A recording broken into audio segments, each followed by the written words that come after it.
माँ की ममता के आगे तो कुछ नहीं आ सकता। जिससे हमारा खून का रिश्ता होता है, उसके आगे तो और कोई नहीं आ सकता। इस दुनिया में माता पिता का स्थान और कोई नहीं ले सकता। धन्यवाद। एक 7 साल के बच्चे की माँ की एक गंभीर बीमारी के कारण मौत हो गई है।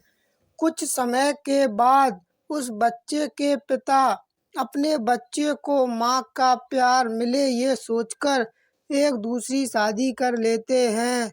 एक दिन पिता मन ही मन सोच रहे होते हैं कि क्या मेरा बच्चा अपनी नई माँ के साथ खुश तो है कि नहीं।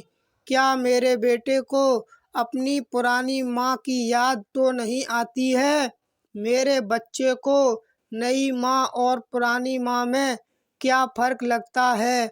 अर्थात पिताजी ने सोचा कि मेरे बच्चे को अपनी नई माँ में और पुरानी माँ में कोई अंतर नज़र आता है।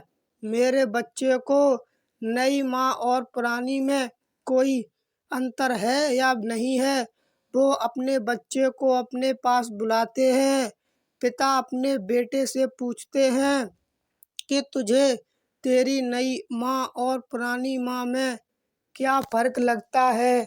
बच्चा अपने पिता को बहुत धीमी आवाज़ में कहता है, अर्थात बच्चा कहता है कि मेरी पुरानी माँ झूठी थी और ये नई माँ सच बोलती है। अर्थात बच्चा कहता है कि मेरी पुरानी माँ झूठ बोलती थी और ये मेरी नई माँ सच बोलती है।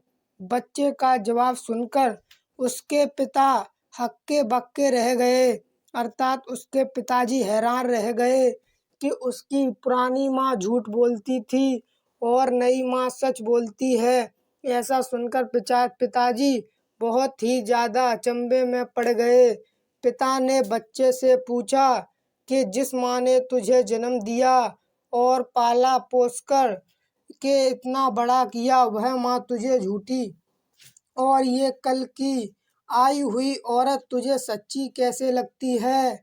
अर्थात तुझे जिसने पाला पोसा वह माँ बेकार लगती है, झूठी लगती है, और जो कल से आई है ये औरत यह तुझे सच्ची लगती है।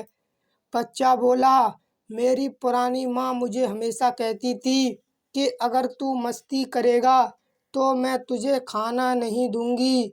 मैं फिर खूब मस्ती करता था।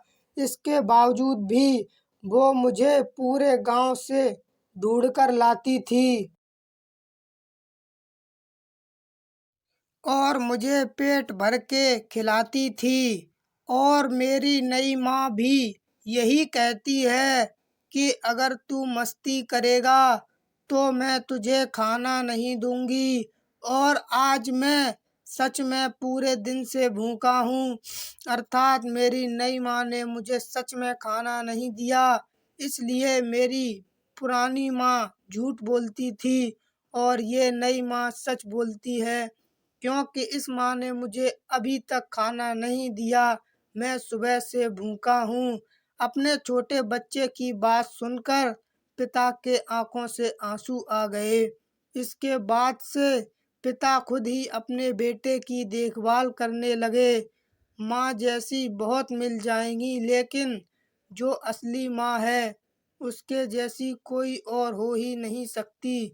इसलिए हमेशा ही सावधान रहिए, प्रार्थना कीजिए भगवान से कि हमारे माता पिता सदैव खुश रहें। मंदिर जाया करिए, स्वस्थ रहिए और भगवान से प्रार्थना कीजिए कि हमारे माँ बाप सदैव सलामत रहें। पिता ने ये बात सुनकर हैराचक होकर उस दिन के बाद अपने की बेटे की देखभाल खुद करना चालू कर दी। मंदिर में जाकर पूजे। भगवान को पूजने से पहले अपने माता पिता को जरूर पूजें। असली माँ का स्थान और कोई नहीं ले सकता, चाहे वो कितनी भी कोशिश क्यों ना कर ले। माँ तो माँ होती है और हमारे खून के रिश्ते की बराबरी कोई नहीं कर सकता। आपके क्या विचार हैं इसके बारे में, मुझे कमेंट में ज़रूर बताना। धन्यवाद दोस्तों, आज की कहानी अच्छी लगी हो तो प्लीज़ वीडियो को लाइक शेयर सब्सक्राइब करना ना भूलें। धन्यवाद। वीडियो को देखते देखते वीडियो में आपको जौन सा फैक्ट अच्छा लगा हो उसे कमेंट में ज़रूर शेयर करें। धन्यवाद। अगर आपको हमारी स्टोरी खून का रिश्ता short emotional story in Hindi अच्छी लगी हो तो अपने दोस्तों के साथ भी शेयर कीजिए और कमेंट में अपना नाम ज़रूर लिखिए। धन्यवाद।